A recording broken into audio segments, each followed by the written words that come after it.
around 1995 when my father became absent from my life for as long as I've lived it. My mother, alone but not lonely, invincible in my eyes, serving both her country and her family being her one and only son. Still, there's only so much one can do when balancing serving her country and raising her child. So I was left to my own devices.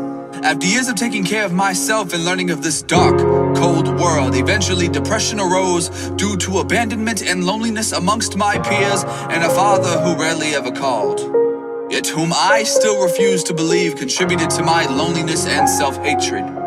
To me, I was an exception to a statistic, a young black male without a father who was fairly educated and without a criminal record. I single-handedly shoved sociological statistics in the face of every college textbook and Fox News reporter. I entrusted in that so much that I had the audacity to tell people who poured out their hearts to me about their lost guidance and absence of parents to move on. I said this as I embraced their tear-soaked bodies, and in those moments, perhaps I was speaking for the both of us.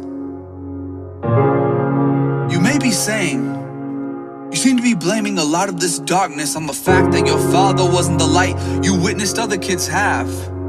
Maybe it wasn't his fault. Maybe there are some circumstances beyond his control as to why he couldn't be a part of your life.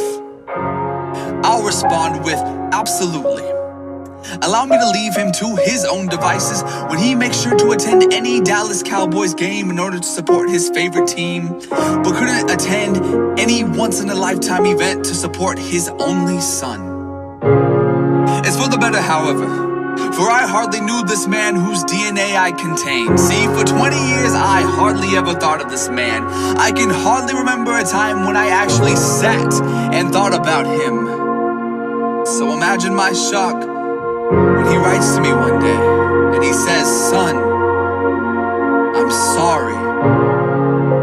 I'm sorry I wasn't there for you. You never left my thoughts and I continue to love you every day." In my response, I thought of saying something to my father, something that I never believed in. "You're too late. I don't want your apology. Move on. You owe it to your family to be there for them and never look back. Give everything to your daughters you never gave me. Give them what every child deserves, their father's love."